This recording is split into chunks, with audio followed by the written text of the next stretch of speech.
Vamos a hablar un poquito acerca de la alimentación para una persona con SIDA. Si usted quiere aclararnos algunas dudas o consultas, por favor, hágalo a través de nuestro WhatsApp. Ya nos acompaña el nutricionista André García. André, gracias por acompañarnos. Bienvenido. Muchas gracias. Siempre es un placer poder acompañarlos. Para introducirnos un poquito en el tema, me encantaría que nos dijeras por qué la nutrición juega un papel importante dentro de una persona con SIDA. Ok, mira, al final de cuentas, siempre es importante que una persona, independientemente de la enfermedad que sea, la alimentación es la parte más importante en el sentido de que es lo que nos ayuda a que nuestro cuerpo reaccione de la mejor manera, es decir, que se mantenga saludable. Independientemente de enfermedad o no, si tenemos una mala nutrición, eso puede afectar muchísimo el desarrollo de una enfermedad. Si somos una persona que tiene problemas de desnutrición o nutrición en exceso, en este caso hablamos de obesidad, puede tener efectos adversos al adquirir una enfermedad y que ésta sea mucho más fuerte que una persona que se mantiene lo suficientemente saludable y la adquiera. ¿Cómo podría influir una buena alimentación en el sistema inmunológico de estos pacientes? Claro, recordemos que el virus de la inmunodeficiencia humana, VIH o SIDA, síndrome de inmunodeficiencia adquirida, lo que hace es que nuestro cuerpo está inmunodeprimido, es decir, prácticamente nuestras barreras están casi que al mínimo. Sí. Exacto, entonces una buena alimentación ayuda a que nuestro cuerpo se mantenga de la mejor manera. ¿Por qué? El VIH, el SIDA y otras enfermedades tienen un alto carácter catabólico. Para explicar un poquito esto, usualmente cuando damos clases a veces les explicamos de una manera sencilla: anabolismo, construcción; catabolismo, destrucción.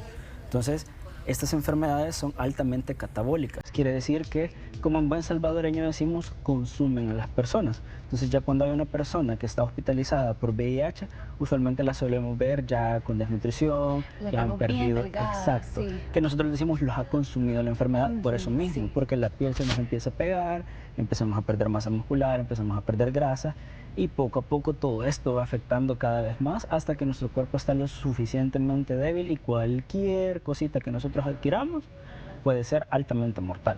¿Qué cambia en las necesidades nutricionales de una persona con VIH a personas que no tenemos ese virus? Claro, al final de cuentas, una alimentación para una persona con VIH no difiere tanto de una alimentación de una persona saludable.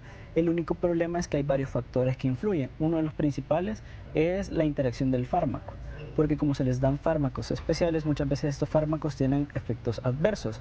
La pérdida del apetito es uno.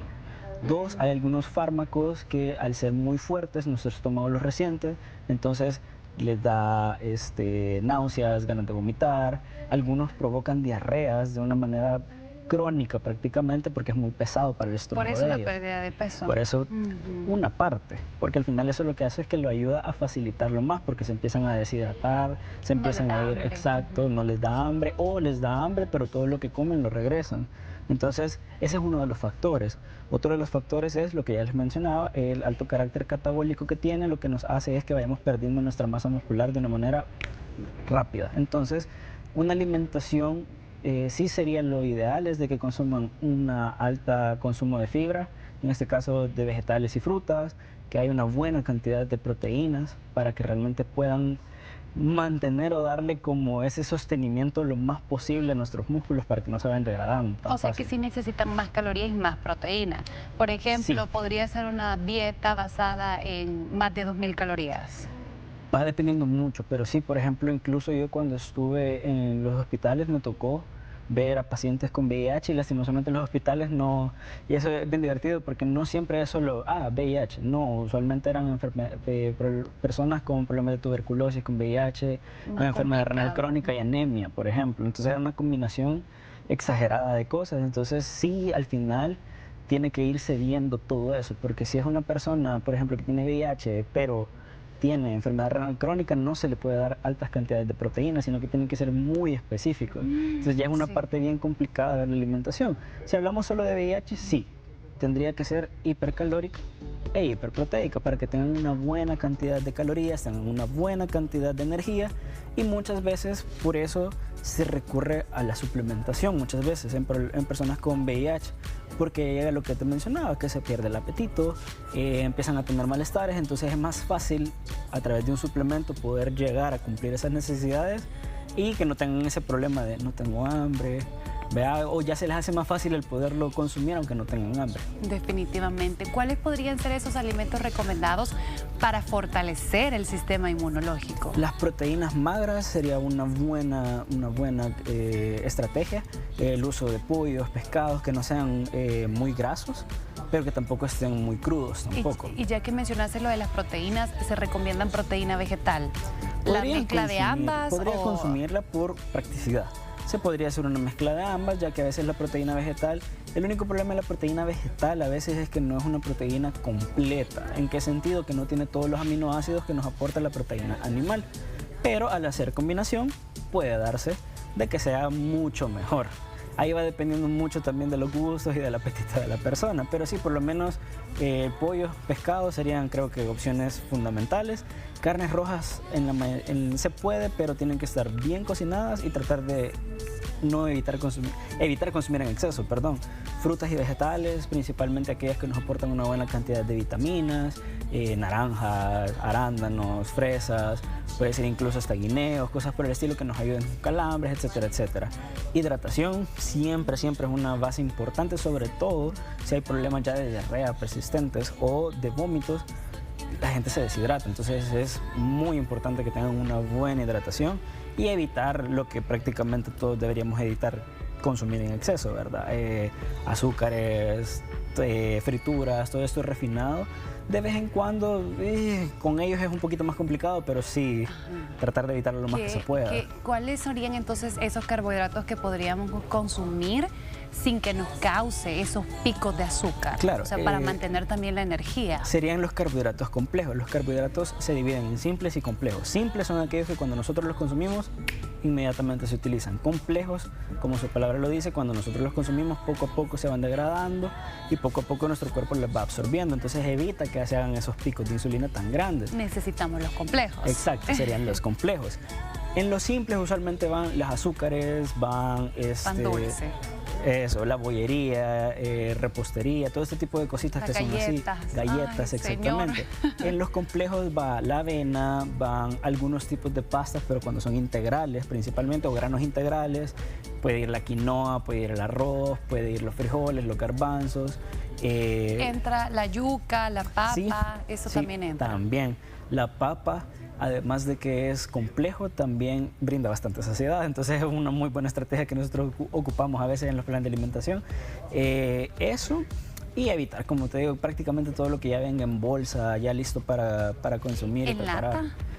El problema de los enlatados a veces es las grandes cantidades de sodios que pueden traer, y depende, porque a veces sí, algunos solo vienen en el almíbar o en el preservante que tienen, pero algunos otros les agregan otras cosas. Entonces ya todos esos que ya llevan sabores agregados y todo ese tipo de cosas, sí puede ser que no sean la mejor estrategia. De preferencia, la alimentación para todos debería ser lo más orgánica y natural posible, pero por la practicidad, de vez en cuando algún enlatado siempre hay que revisar que no traiga muchas cosas añadidas, y podría ser una opción viable también. Ya que mencionaste también lo de la hidratación, ¿qué recomendaciones hay sobre el consumo de alcohol y también algunas bebidas energéticas? Alcohol, Sí. en general, para la salud de la mayoría de personas, aunque seamos saludables, debería ser lo mínimo posible, pero en este tipo de personas sí, de preferencia, no consumir nada de alcohol.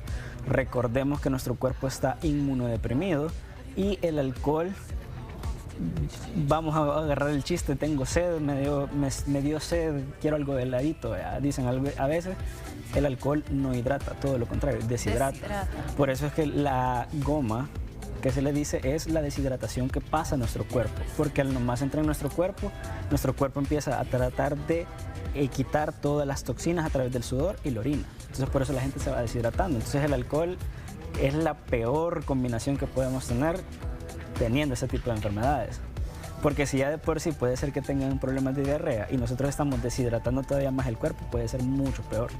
Y podría ser, André, que hay ciertos alimentos que ayuden a detener esos efectos secundarios de los antirretrovirales, de los que ya mencionábamos. Sí, ahí más que todo algunos alimentos, algunas frutas, algunos vegetales que contienen bastantes aminoácidos, vitaminas y minerales pueden ayudarnos a que se sientan menos. Realmente va a ser bien complicado y en este tipo de cosas nunca hay una respuesta concreta porque depende mucho de cada cuerpo. Cada persona es muy diferente, cada persona, sus síntomas pueden ser diferentes. Sí. Exacto, entonces realmente no hay Variados. una respuesta concreta para eso porque lastimosamente desde mi experiencia dentro de los hospitales a veces ha sido con un paciente me puede ir súper bien y con otro paciente es súper complicado, entonces realmente no se puede dar una respuesta concreta. ¿Y cómo se maneja eso con los pacientes? ¿La pérdida de peso o la pérdida de masa muscular? Es bien complicado y por eso mismo te decía que lo ideal en este tipo de alimentación para estos pacientes sería hipercalórica e hiperproteica, pero es complicado por el mismo hecho de que, por ejemplo, en los hospitales la alimentación digamos que es un poquito más reducida porque es lo que haya, ¿verdad? Entonces estando afuera, un paciente digamos que puede tener como la variedad de poder escoger. Entonces por eso se recurre bastante mucho a la suplementación para poder terminar de llegar a esos niveles, porque también, quieras o no, si sos una persona que no tiene mucho apetito, no está acostumbrado a comer tanto y te toca comer grandes cantidades de comida, es un suplicio, es bien complicado. Entonces por eso es más fácil tomarte algo que ya lleve un módulo de proteína, que lleve una buena cantidad de carbohidratos, etcétera, etcétera, te hace más fácil la tarea, pero puede llegar a ser tedioso, ese es el problema. Mejor los suplementos, pienso yo, ¿verdad? Porque llega un momento en que uno se pone tan tedioso, es que ya me toca que comer otra vez, Sí. ¿verdad? Y es como no quiero, no tengo hambre y es bien complicado. ¿Qué recomendaciones deberían de tener las personas que tienen SIDA en cuanto a la manipulación de los alimentos?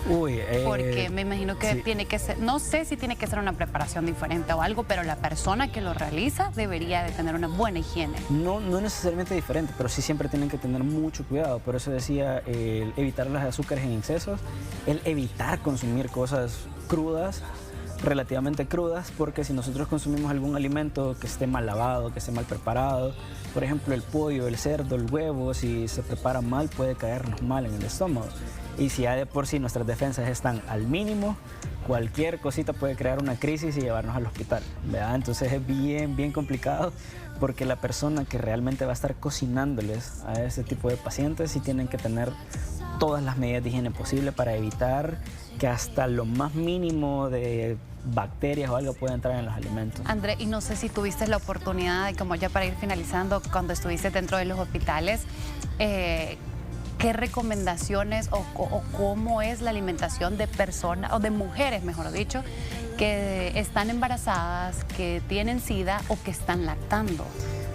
Es bien complicado porque al final de cuentas tienen que tener su alimentación bien medida, en el sentido de que no pueden consumir cualquier cosa que pueda afectar a la hora de la lactancia principalmente o en el proceso del embarazo, porque recordemos que ambas etapas son bien complicadas, sobre todo para el bebé.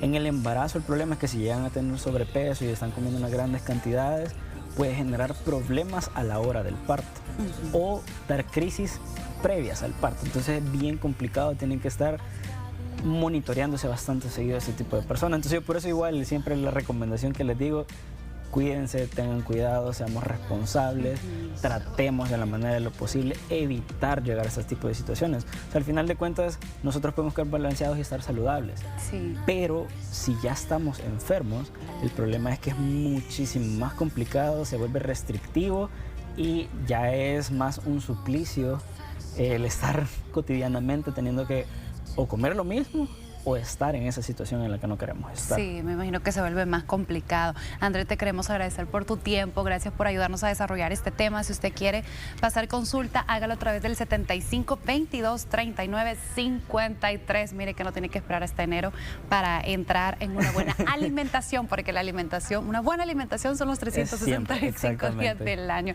André, gracias por acompañarnos. Gracias a ustedes. Y en redes sociales, búsquenlo como André García, el Nutri. Nosotros así vamos a continuar con más. Dani tiene información.